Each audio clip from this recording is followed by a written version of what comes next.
So welcome to Clueless Conversions. Here's my little 1990 short wheelbase Toyota Coaster. She's a little 4-cylinder chugger. It has been done up a bit, but unfortunately none of it complies with New South Wales, so I'm gonna have to do a whole heap to get it roadworthy and being able to register. It's got a lot of stuff in there. It's been set up with 240 shore power. I'm not going to do that. I'm going 12 volt. So thankfully I've got a lot of stuff I can reuse. All the battery systems are there. That is 240 volts, so I'll be changing that up. All this is getting ripped out. I'm going to be reusing a lot, but I'm going all 12 volt and solar panels. So I guess the first thing I've got to do is gut it. I can't take the blue and the brown floors, so I'm going to completely gut the thing and do it up again, which will be pretty cool. I've got no idea how to do it, got no idea what I should do first, second and third, but that's the whole part of it, is let's get it back to a shell and then I can scratch my head and see what I need to do. So bear with me, I'll start dismantling, and I'm going to be doing plenty of episodes of all my bits and pieces and trials and tribulations, so it should be a bit of a hoot. Should take me about, I reckon 12 to 18 months, but I'll do little regular updates and keep you posted on the progress.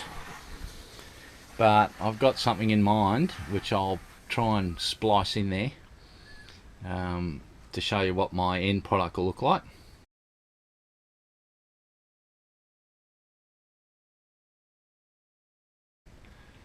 No, seriously, it's going to be a little bit different to most motorhomes, so that should be a bit of a hoot. I did pick it up at a place called Humpty Doo, which is in the Northern Territory. Originally it was a school bus at an Aboriginal school in a place called Papunya, and an old fella picked it up off the school and has done it up. I'll put a picture in what it originally looked like.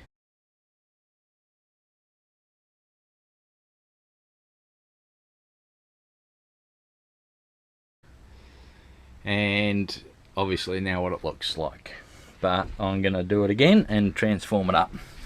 There's a lot of stuff in here that I'm going to take off, like the big huge bull bar. That's coming off. It's too much weight. I'm not going to be driving at night, so that's coming off. There's a dual tank here that's coming out. There's a tow bar that's coming off.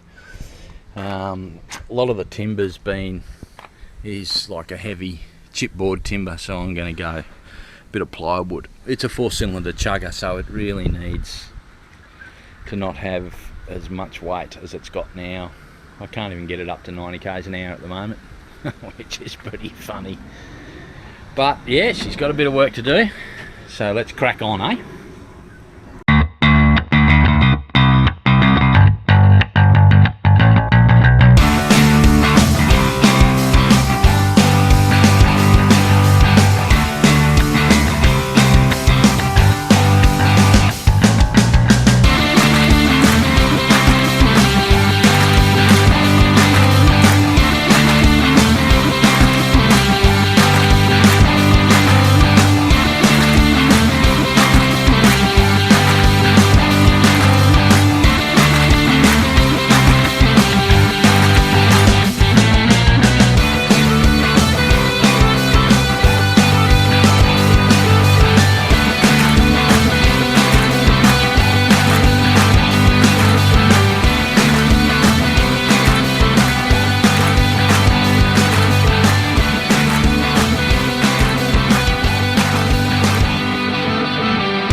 Well, there it is, pretty much gutted.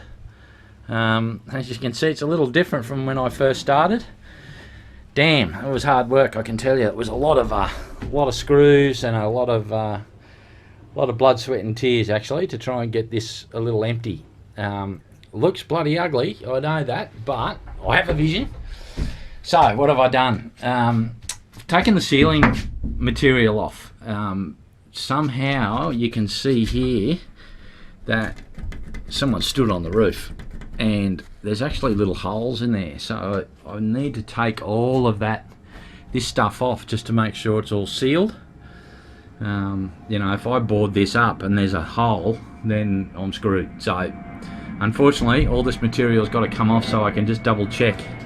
You can see it's broken here as well. That might be where I put a vent, and then I can get rid of that. But again, I just don't know if there's any holes in that roof. I will be putting a thermo bond over the roof, which is like a seal, but I want to be double sure. So unfortunately all of this material's coming off. I've left the rear air conditioning unit in. I was going to take it down, but I figured if I can get this up and running really nicely and blowing some cold air through this, you know, if I put some nice timber and cover that up, I can get some really good cold air coming through the back. So once I've got the Thermobond shield on the roof, once I've redone the ceiling, board that up, get this blowing some cold air, that should be nice and cool in here, which is pretty good. It'll run off the diesel. This 70 litre tank here, that's coming out. I'm having a bit of a struggle with the bolts, but I'll have to grind them out because my fresh water and my grey water is going under the bus in tanks. I'll strap them in underneath, so that'll give us some plumbing and free up some area here for some storage. I'm going to be insulating the walls, obviously, probably getting some of that sarking type insulation, and might even use, believe it or not, expanding foam. I've seen that done on YouTube and it looks pretty efficient, fills in all the gaps, makes it look solid, and it's a really good heat barrier. So that should make it all nice and solid, all nice and insulated. Then I can board it up with some ply, clean it up. So while it looks pretty ugly now, some good insulation all the way around, and board it up with some nice ply, give that a bit of a polish and a sand. It'll look a different bus. This here was the gas box for outside, but I'm not having gas, so I'm doing 12 volt everything. My burner's going to be on butane, so I'll just use canisters for that. So unfortunately this has got a door to the outside, and I don't want to sort of wreck that, and the way he sealed it in, I don't want to muck around with that. So my plan is actually cut it down level and come down where I can fit the bed that can end up right towards the end, and I'll use that box or part thereof as an outdoor cupboard, so I can have fly screen and fly creams and all that sort of stuff we can access from outside, which would be cool. Once the awning goes in and we're sitting out there on the deck chairs, we've got an outdoor cupboard, so that'll be cool. So the bed's going to be quite big. I'm trying to make it as big as possible. The one thing I did see in a lot of buses is the beds are so small and uncomfortable, but if I can make the bed a good size, then we're very comfy. I'll turn it into a day bed. You know, there'll be a telly and some music and that sort of stuff. So completely block these 3 windows, good air conditioning, nice day bed, which will turn into a lounge with a table. Table will come down, and you've got yourself a nice big bed, which is important. I'm looking at probably shower here on its own. I'm not too sure whether I'm going to do a shower toilet combo or just a shower with a porty potty in it. All depend on room. Over this side you can see where I've done taken out a 240 volt air conditioner.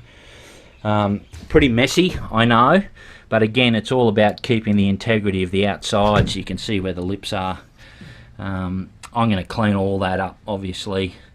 I'll probably put some good fly screens, some good mesh there, stop any bugs getting in, and I'll put a fridge there. So some good 12 volt fridges these days.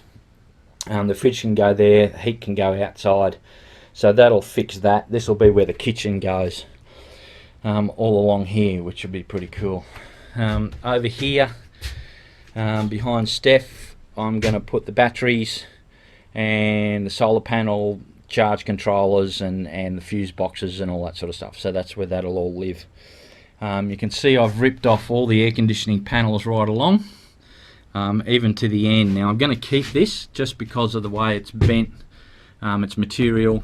It's in pretty good nick, so I'm going to leave that in there. Right, you can see I've got no rear vision mirror, but that's where I'm going to put the reverse camera, because we always tend to look up towards the rear vision mirror for looking out the back. So that's where the reverse camera will go. Screen. What else have I got? So I had one of these which was blue.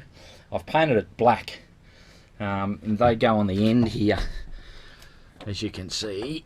That's where they'll sit.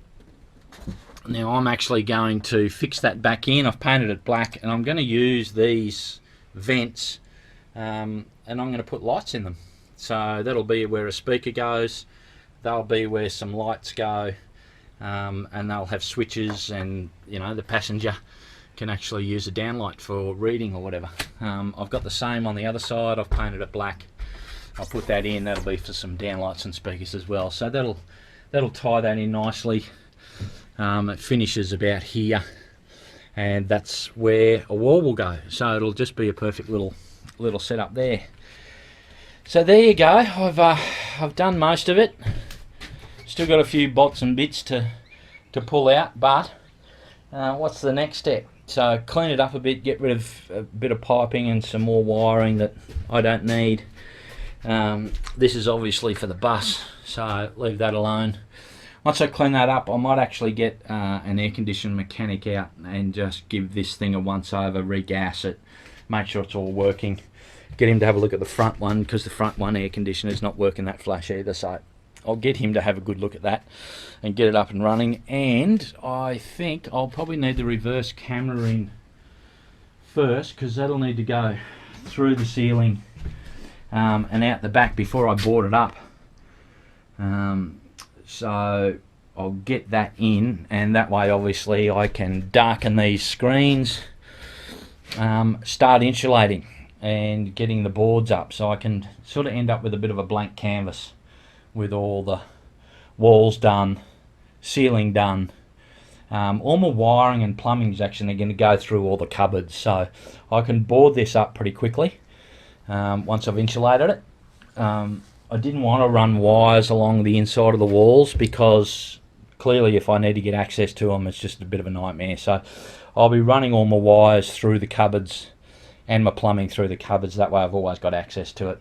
Being the first time, I need to make sure someone can get to it in case I bugger it up. But anyway, so there we are. It took a few days.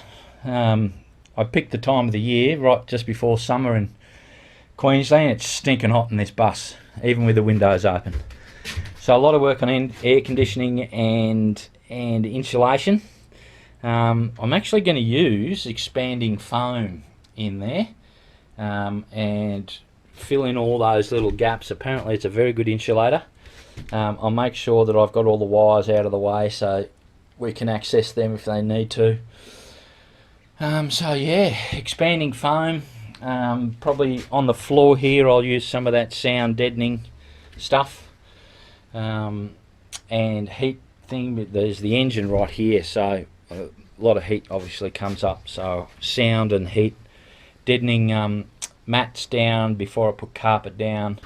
All this is going, that's going to change colour. This is all going to change colour. You can see I've started to do a little bit on the door. I've painted it a little grey just to see what the colours look like. I'm going grey and black, so I'm going sort of these colours, grey and black with a bit of timber. I was going to paint that, but I figure it's not too bad, better leave left alone. So once I put the black vents up and wire them up with some lights and speakers, that front area should be fine once I tidy up the cosmetics. So there we go, people. That's where I'm at. Long road ahead. Looks pretty messy, but it shouldn't take too long to clean up, tidy up, get things working, get some boards up, get some insulation in, and have my blank canvas ready to start. So stay tuned for the next episode. Next episode will be about insulation and getting the air conditioning running and getting the boards up and getting it all pretty for the refit. So catch you on the other side. Cheers.